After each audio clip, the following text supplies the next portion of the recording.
The following message is a Wrestling with Fiction podcast announcement. Ladies, gentlemen,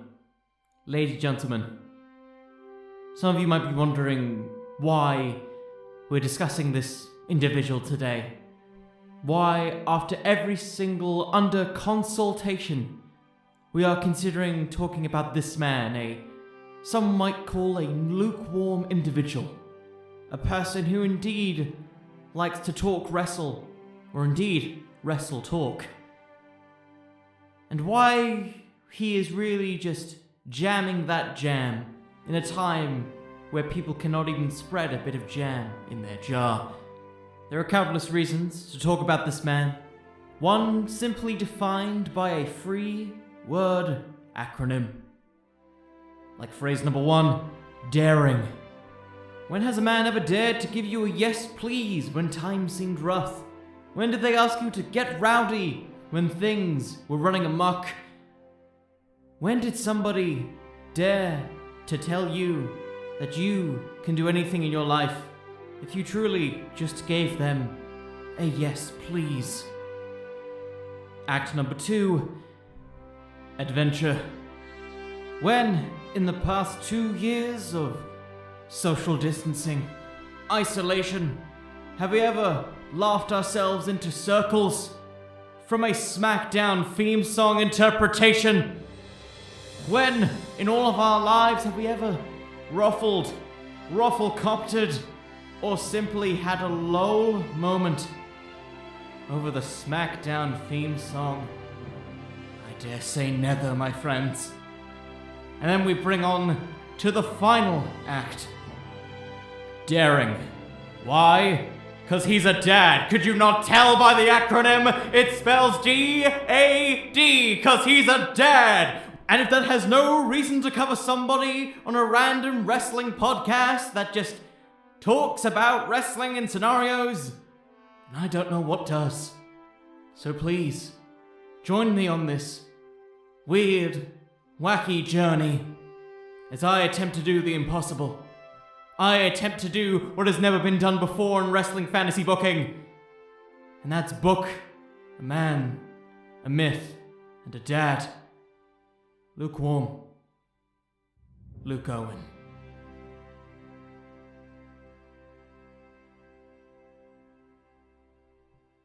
Moral of the story. I think this is a series now.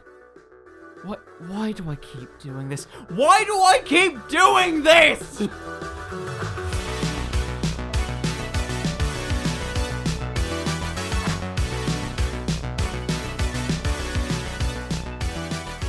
Ladies, gentlemen, and lady gentlemen, my fictional friends, welcome back to this new and exciting edition of the Wrestling with Fiction podcast.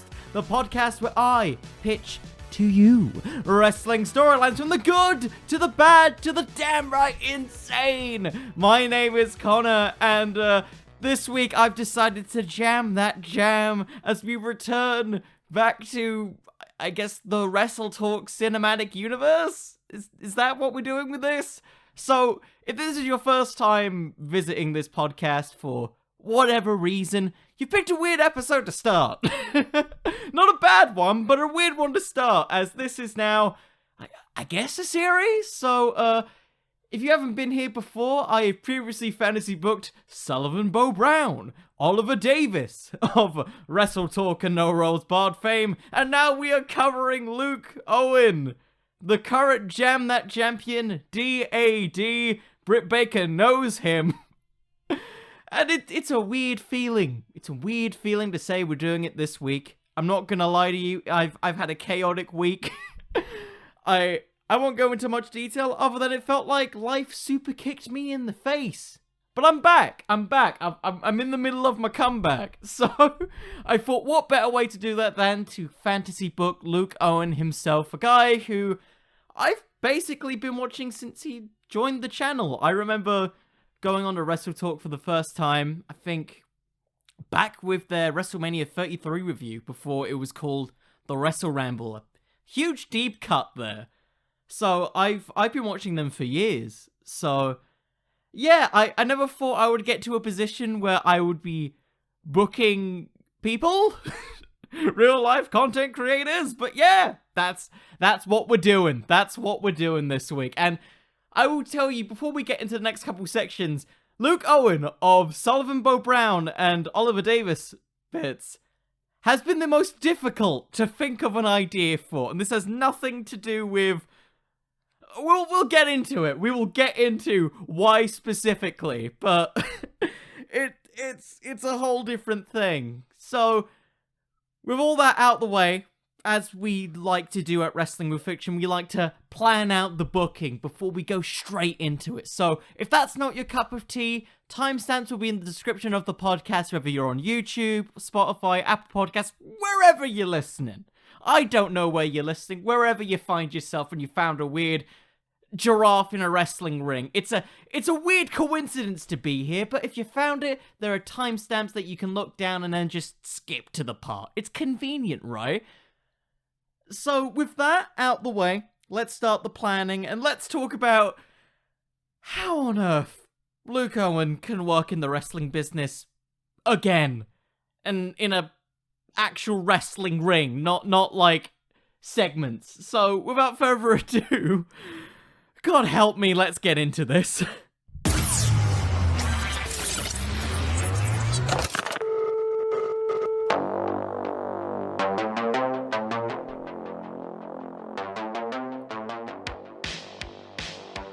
Right, so remember what I said about, I don't know, the whole Luke Owen thing? About how he was harder than, to make than Sully and Ollie?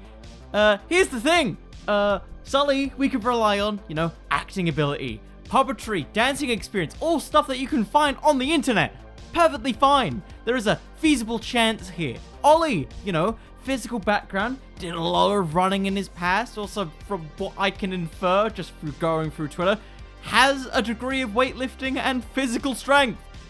Luke, why?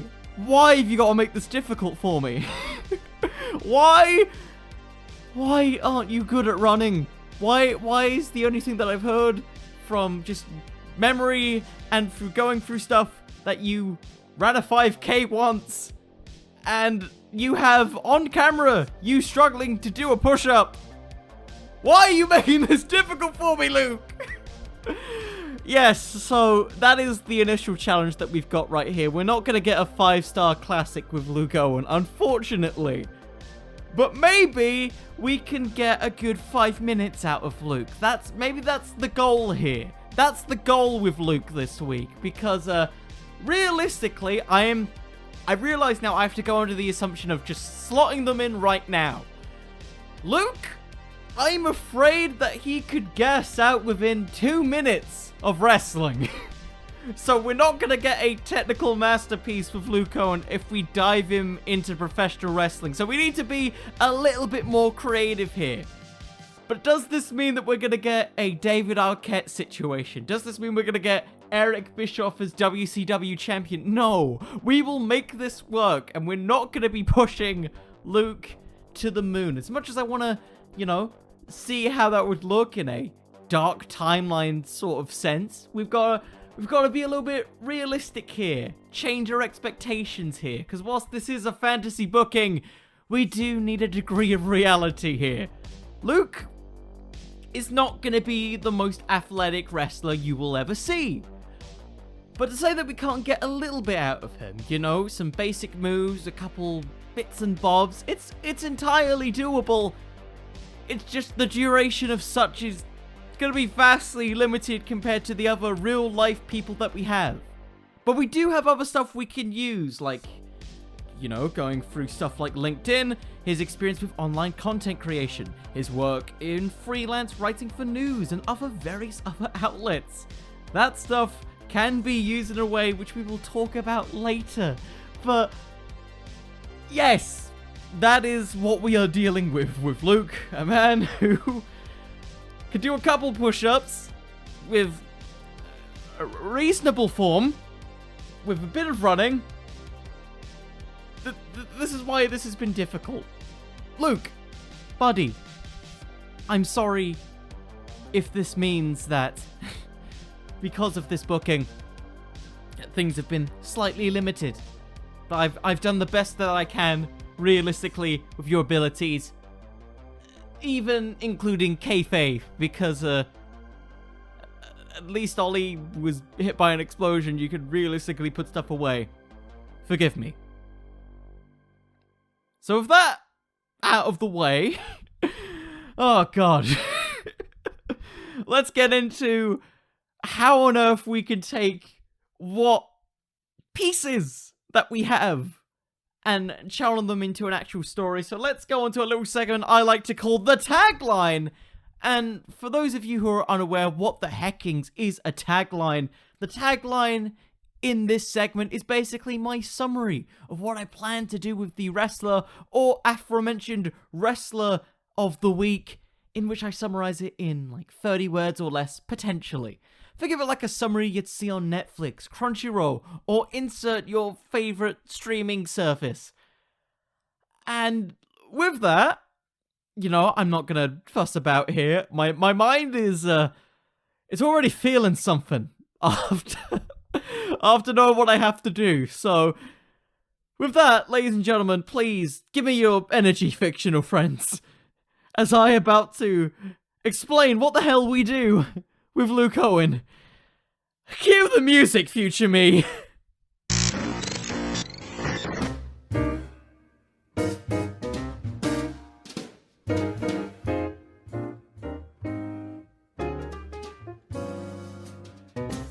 So it's clear we're not going to be getting Luke Owen in a title picture, but that doesn't necessarily mean that he needs a belt. Not all great stories need title belts. Not all great stories need explosions and death and more explosions, I guess. The story of Luke Owen, I feel, in professional wrestling is one of intrigue. A man going out of his depth now that he's experiencing life as a D.A.D, some would say. And for me, this is a chance to expand on where Luke Owen could go. You know, we've seen, Luke Owen evolve from just being the second man to Oliver Davis to running his own thing with the Wrestletalk mailbag and various other podcasts as the channel of Wrestletalk has gradually expanded. So this is more of just an escalation of that, really, and a progression, so to speak. You know, as life is. It's a ever-progressing ladder that you keep climbing and climbing and climbing until you see one of those random adverts for health insurance and you just casually fall back off the ladder. That's not a great analogy, but we're keeping it in. So, for me, the story of Luke Owen somehow finding himself in a wrestling ring is one of pride. It's a one of surprising escalation that is built upon by past encounters, present situations, and future scenarios. So for me, the tagline and summary for this next fantasy booking on Luke Owen is as such. Tasked with a job beyond the world of YouTube, a D.A.D finds his way inside the squared circle, booking a show he never expected to appear on. That is pretty much the summary. I haven't gave away what's quite happening, but there's a brief summary. We'll get into how the heck that all happens, but yeah. Because I think Luke Owen doesn't just initially go into pro wrestling, because there isn't many people in their 30s who would just go straight into the world of wrestling. There are some, granted, there are some. But not when your whole career prior to this has been in online content creation and work in journalism, whether it be in film like Flickering Myth and then later into pro wrestling. It doesn't quite work that way in some degree, particularly if you're a now father. That's a whole thing. So with this, may as well emphasize as we come to the end of this segment, don't expect a 5-star booking, 10-star matches across the board. Just simply expect a simple booking tale about a man who finds himself in a land of professional wrestling, or sports entertainment. Maybe even the land of the rising sun. I don't know what I'm doing. Do you know what I'm doing? Maybe you skipped past this point already. I don't know what you do. I don't know what people do in their lives. I just randomly speak into the ether and hope people hear it. So, with that out of the way and questions and, I guess, rambling. Hey, Wrestle Ramble. Yeah? Let's begin the journey and the tale of what I think would happen if Luke Owen were to once again return to the wrestling business.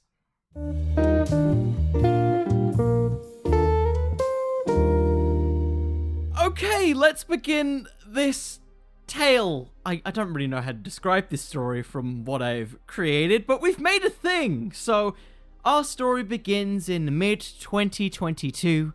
WWE is beginning its preparations for a big special show dedicated to the UK. Yes, we're getting a special UK event. F it, we're bringing back Insurrection. I love the name Insurrection. I miss the British shows. It is Insurrection. But to commemorate this situation, the WWE has put out a notice to its UK listeners, its UK subscribers, and they are dubbing that very special episode of Monday Night Raw the Manager's Movement. Basically, over the coming months, they will be having a set of pretty much video entried competitions that any subscriber of the WWE network or account can send in, pretty much campaigning why they can be general manager for a day. This, of course, gets word with the Wrestletalk office, where, of course, content is king. And with it, in the middle of a Wrestletalk review with Luke, Ollie, and Pete, assuming that, I don't know, Luke Owen is still holding the Championship, we have ourselves Luke, Ollie, and Pete giving in their submissions for why they should be general manager of Monday Night Raw.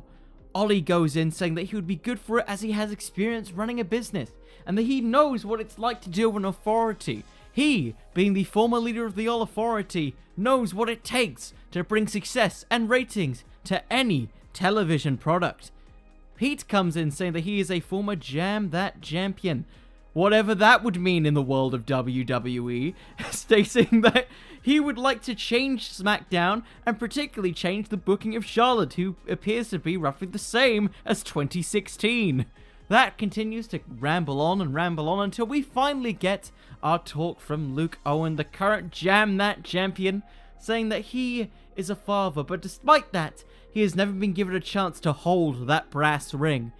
He's been experiencing content creation, he's worked on videos, he's worked on various other social media sites. He knows what it takes to run a company from the ground up, bring its views up from the highest possible margin, and also give everybody a yes please. Everybody get rowdy. Several weeks passed by until the eventual Insurrection show is officially announced for WWE television in the coming weeks. During this, we get some speculation at the beginning of the show with Ollie and Luke currently reviewing another episode of Raw. During this, they talk about the booking, how so much of the booking has been, why have they scrapped the Riddle-Randy Orton story? Why did Big E lose the WWE title to Jinder Mahal? You know, booking stuff that WWE would never consider, right? Right? Okay, yeah, I'm hoping that isn't real, but you know WWE, it's always a possibility here. So, during this, we get a point where Ollie believes that he's going to rank this week's episode of Raw a 1 out of 5, but Luke stops him right there as he gets a phone call, and he immediately picks it up. He apologizes to Ollie, and Ollie just kind of looks confused. Why have you got your phone in the office? What are you doing? We're in the middle of a podcast right now. This is going to be great content for podcast listeners, isn't it? And Luke quickly says that he needs to just exit the room really quickly. And as this happens, you know, Ollie is continuing on. He's reading some Ultra chats. And basically, Luke comes back in and he says, he tries to defend Raw to an extent. Like, you know, maybe it wasn't that bad that Big E lost the belt to Jinder Mahal. Maybe that Indian market is really flourishing, and we've all wanted to see Big E drop the WWE Championship to Jinder.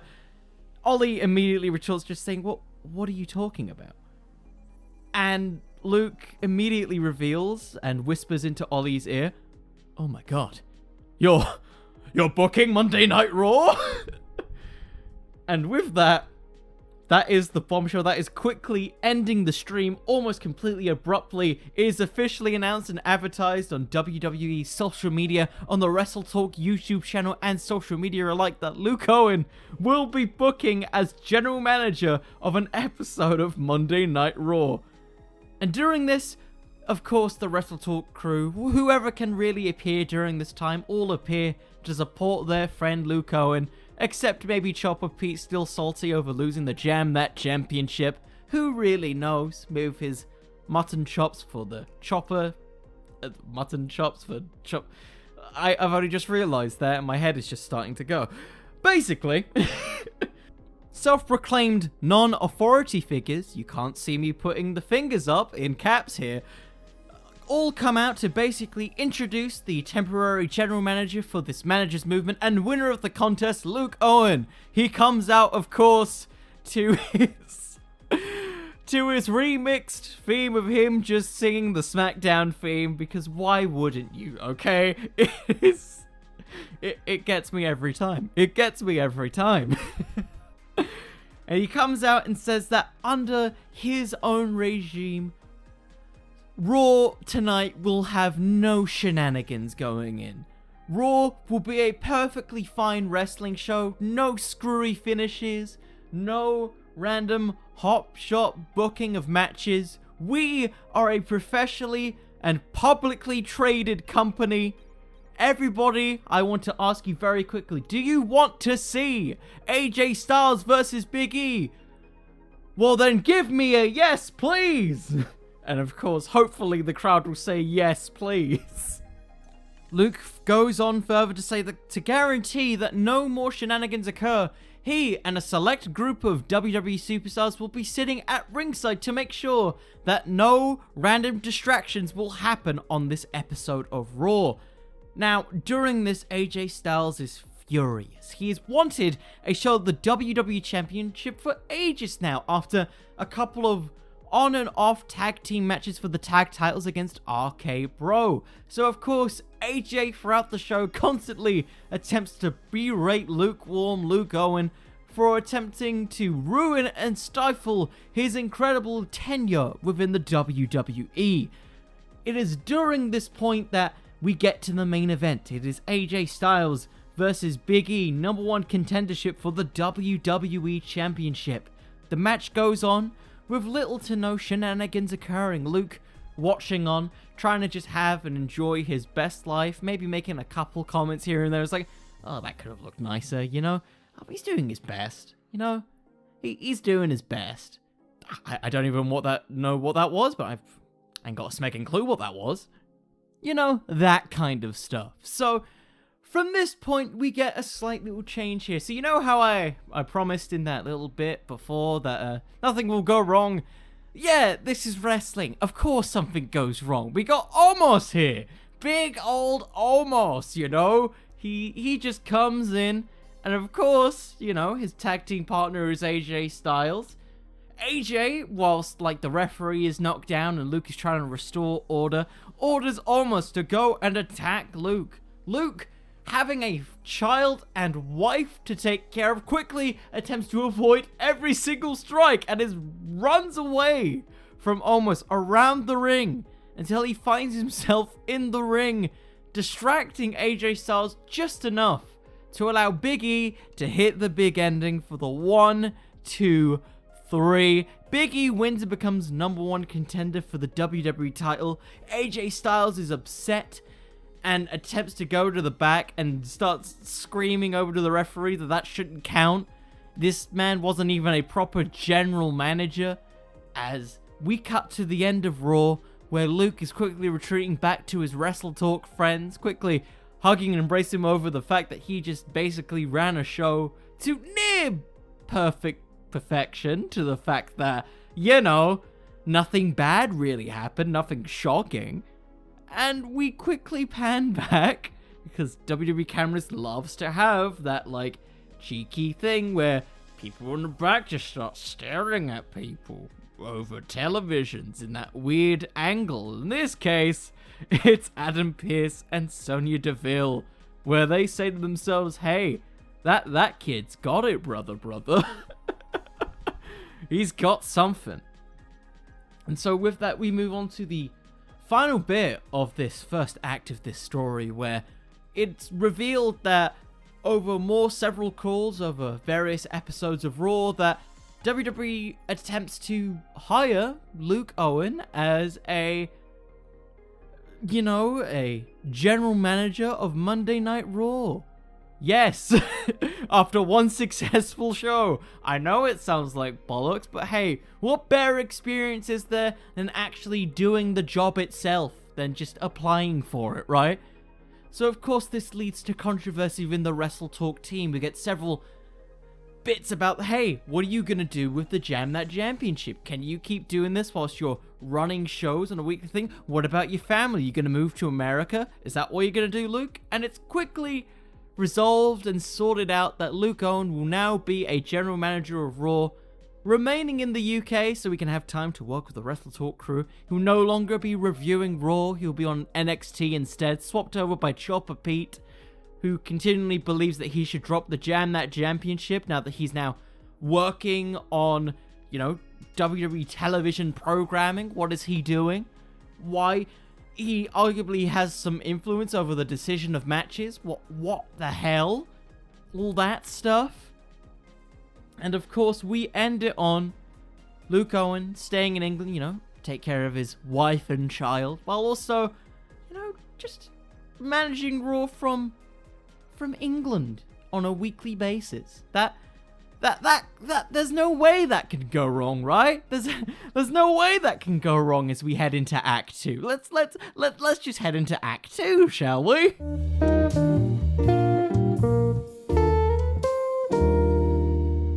So of course things go wrong. Why wouldn't they? When you're made general manager, everything goes wrong. Now, not necessarily for family life, not all that stuff. No, I don't want to deal with that. But basically, the general crutch of this is now Luke is basically working two jobs at once. He's doing part-time over at Wrestletalk, essentially doing reviews for NXT 2.0, maybe giving some interest over a Braun Breaker or everyone's favorite wrestler, Von Wagner. Do people like Von Wagner? I don't know. And with it, we basically get to see on some regular segments here and there, on a sort of bi-weekly basis, him on television, basically having a couple arguments with certain wrestlers because he's basically the opposite of every other general manager before. He's just like, look, I'm not going to force you guys into arguments. I'm not going to force you into matches. But that's your job. You're the general manager. Yeah, but I don't like people fighting each other. I just want everyone to have a good time. And of course, this upsets Sonya Deville and Adam Pearce, but they can't really do much because, let's face it, lukewarm Luke Owen, he's a draw. He's clearly helping management in some other way or form, all leading to an encounter with a certain AJ Styles, still upset over the fact that he believes that Luke Owen cost him a shot at the WWE Championship. He goes on to say that Luke Owen doesn't deserve to be part of management, and that all he's good for is giving critiques than giving definitive answers. Luke quickly kind of responds in clear frustration and stress over trying to maintain a job at Wrestletalk and maintain a job as general manager of Raw, and quickly retorts just saying that he's lucky that he wasn't just suddenly put in the 24/7 division. Luke Owen quickly apologizes, realizing that he is completely snapped over it, just saying, I'm sorry. Look, I never meant for that to happen. That was just a slip of the tongue. I'd never planned for that to happen. And AJ quickly says, oh, no. I'm filing a complaint. We can't keep having this go on for any longer. So, of course, AJ Styles goes over to Adam Pearce and Sonya Deville, the higher-ups of Luke Owen, and they force a match between AJ Styles and Luke Owen in an episode of Raw in the build-up to the Royal Rumble. If AJ wins, he gets number 30 in the Royal Rumble. If he loses, And I mean, if he loses, he gets number 1. So in this, AJ Styles is very much toying with Luke Owen in this because, guys, AJ Styles is a professional for 20 years. If you're expecting Luke Owen to bust out, I know, Canadian destroyers and arm drags and maybe a Stone Cold Stunner, that's probably not gonna happen here. We'll get like a couple of hope spots here and there, but AJ will have the upper hand, just mostly toying with him. All until a certain Big E would once again return, now winning the WWE Championship over a Jinder Mahal thing that I mentioned earlier, and quickly aids in Luke Owen's situation, distracting AJ Styles long enough to get him out of the ring, and get him distracted long enough to miss a 10 count, for which Luke Owen manages to win, saving his job a little bit and keeping him safe for the time being, and making AJ Styles number 1 in the Royal Rumble match. Of course, this upsets AJ Styles even more, leading to several weeks later where he's demanding a performance evaluation of Luke Owen as general manager. We get segments of him trying to balance his life as a general manager and a person over at the Wrestletalk office. Ollie attempts to comfort him in however way, just saying, hey, look, ever since you've been general manager, don't let Pete get to you here. The product has been better. You didn't have a huge, margin to make it worse, but you've made it better. You've got this, buddy. You've got this. I was like, oh, thanks, mate. Thanks, mate. Of course, Pete is he's still upset. Losing the championship has really affected Pete. It's really affected him. I don't know how far, but it's really affected Pete. And of course, from this point, we get several segments with Adam Pearce and Sonya Deville saying that, hey, if you fail this performance evaluation, we have no choice but to fire you. Of course, Luke is looking solemnly, thinking about his wife and his kids, and maybe the several copies of Ghostbusters that he has.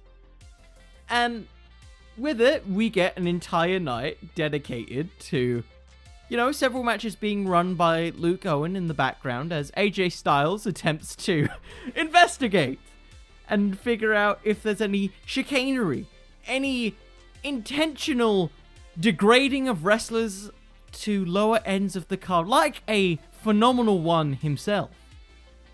And he goes across to the UK. He goes to the Wrestletalk offices first and foremost. He goes to Luke Owen's desk. And of course, he doesn't find any of the booking sheets, the booking plans, any of the things that he plans to do to run the show day to day.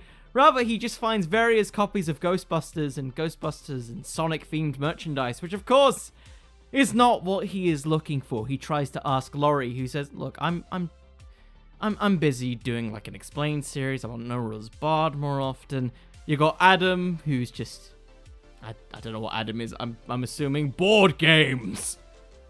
Ollie's just doing anything to defend his bud, He's just doing that. Pete's just trying to be respectful, of course. Why wouldn't he try and be respectful, And this all leads to a ending segment on the episode of Raw where Adam Pearce and Sonya Deville essentially reveal that everything is perfectly fine. Luke Owen keeps his job as general manager as AJ Styles looks solemnly disappointed and outraged over the fact that Luke Owen is still keeping his job, and he's just like, oh, that's alright, mate. Don't worry about it. And AJ just snapping, no, you're not allowed to be this happy. It was like, oh, I've got you guys around here, these people are great. They're pretty great, It's like, no, they're not.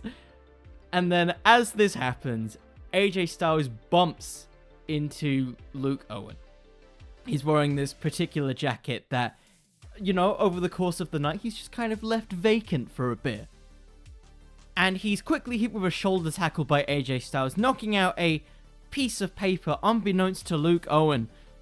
And it reveals to be a booking sheet, a fantasy booking of him booking Brock Lesnar's retirement angle from, several months back. And of course, another thing, that is putting AJ Styles in the 24/7 division.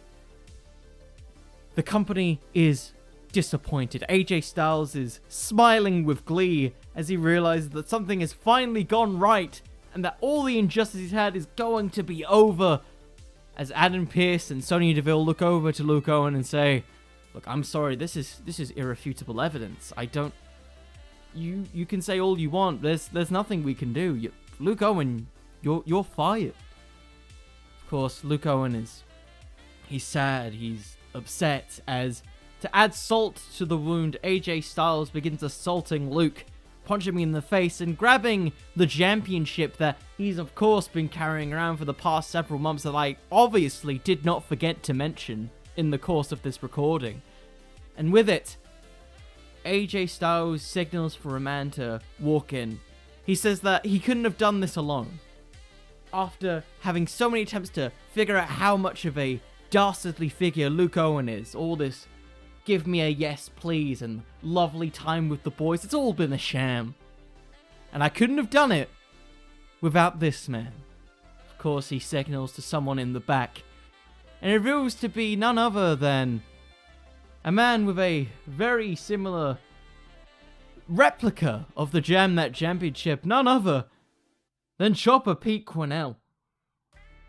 Chopper Pete walks in, he smiles, he puts his arm around AJ Styles, and the Raw goes off the air. Our former general manager and current Champion down in the dumps, losing a big money payday for the sake of a man and his broken dreams. As we move into Act 3.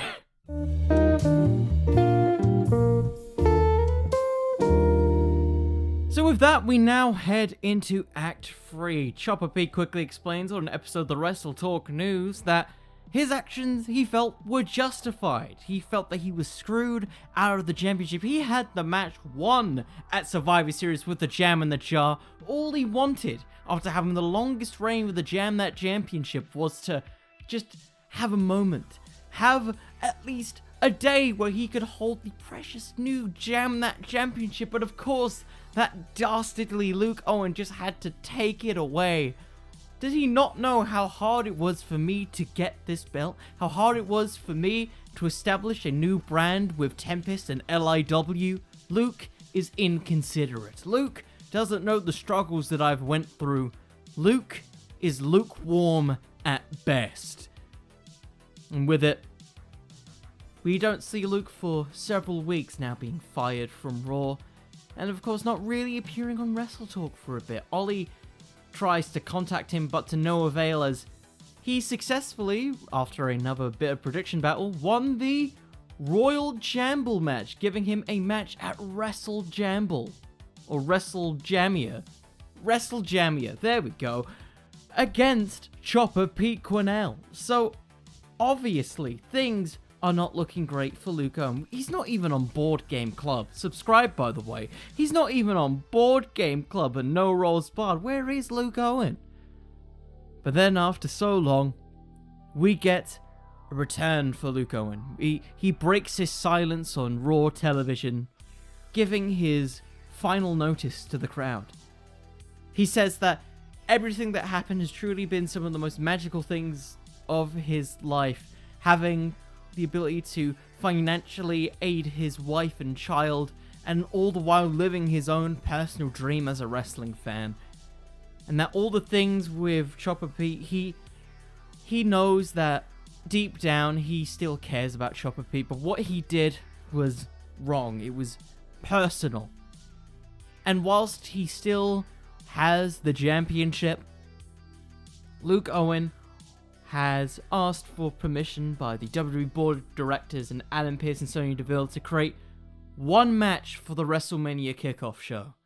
One match to ultimately change the outcome of this horrible tragedy.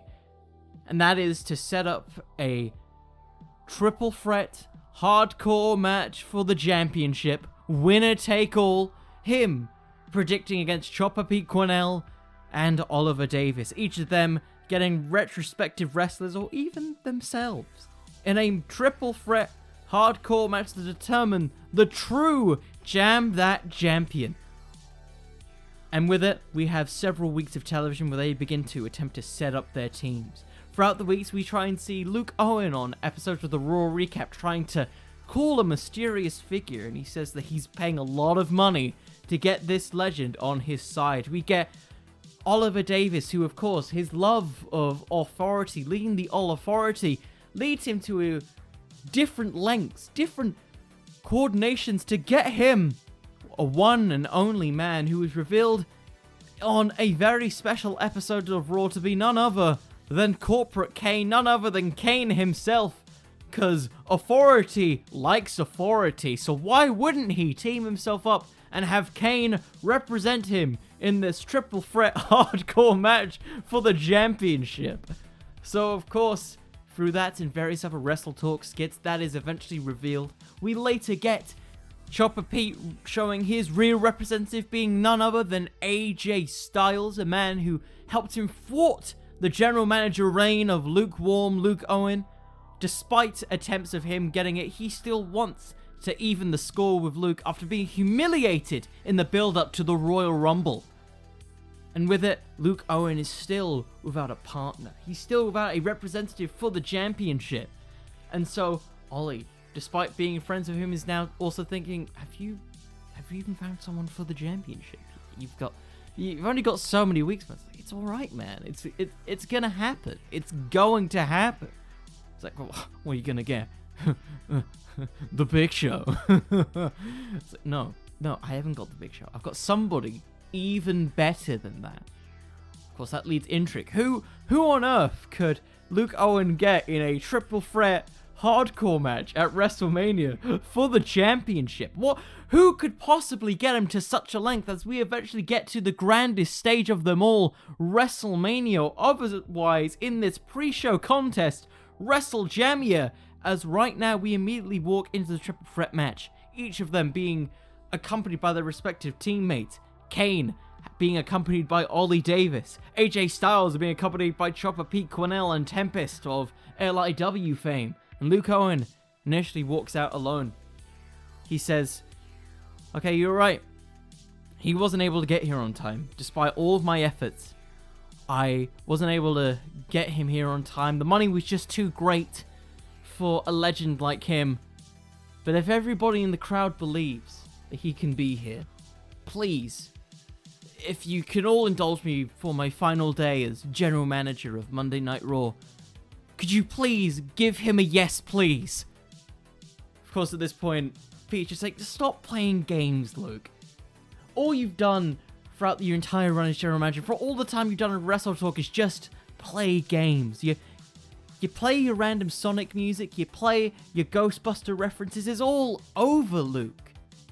You don't deserve to be Jam That Champion. I have been the longest reigning Jam That Champion for a reason. It's because people like you don't deserve to be champion, because me and AJ and Tempest, we are LIW for, and as this happens, I think you guys could probably guess who Luke Owen would call to help him. It's none other than Raven, people. We get a special cameo from Raven. He comes out with his, leather jacket and shorts, quote the Raven evermore. Kendo stick shots here and there as they start to brawl all over the place. Yes, it is a match between Kane, AJ Styles, and Raven. Oh, what a car crash we've got, ladies and gentlemen, as these individuals brawl almost akin to a WrestleMania match for the Hardcore Championship.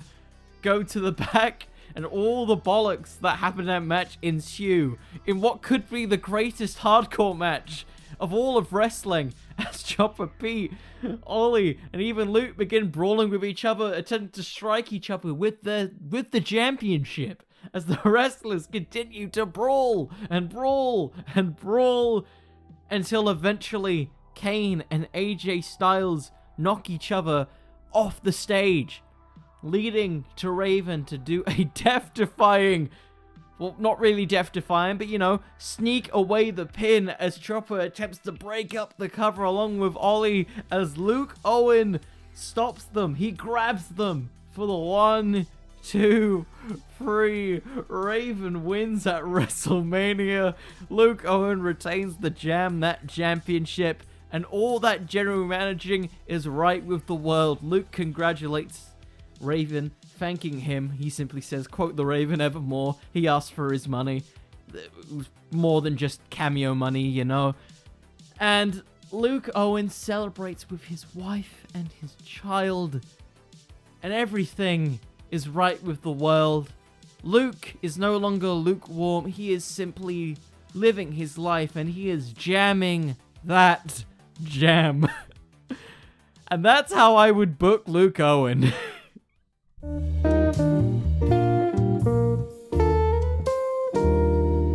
Well, that felt like a car crash. Yeah, that final stretch definitely felt a bit... I don't know where I was going. I'll be honest with you, I don't know where I was going. I really wanted this to be a special booking, and I feel like it was special for all the wrong ways. But that is the beauty of fantasy booking. Sometimes you hit, sometimes you don't. It's a you can, you can't, sometimes situation. I don't know what I'm saying anymore. What is you can't, you can? Either way, that was an experience that if you stuck around for this long, I must have done something right. I don't know. So I'm just gonna say thank you for listening. Thank you for sticking around for whatever this was. And if you liked this episode, if you just happened to came here from other previous episodes that I've done, maybe consider subscribing to the Wrestling with Fiction podcast on your favorite podcast app. Maybe even on YouTube. Maybe even, this would be great, leaving a review or leaving a comment about if you enjoyed the episode or not. It really helps out. It I know it doesn't sound like it does, but it does. It really does. And at the very least, if I kept you entertained for this long, then I've done my job. So thank you so much for sticking around. If you like to follow any updates about what episodes are coming out next or just random stuff, you can follow me on Twitter at Connor the Cooper. You can find me on Instagram at Wrestling with Fiction. And if you want to see my face, you can see me on TikTok at Wrestling with Fiction. Once again, thank you all so much for listening. Luke Owen, if you did end up listening to this, I hope you and everyone who has listened to this episode have a lovely day. And remember, everyone, wrestling could always use just a little bit more fiction. See you all. Good night, everybody.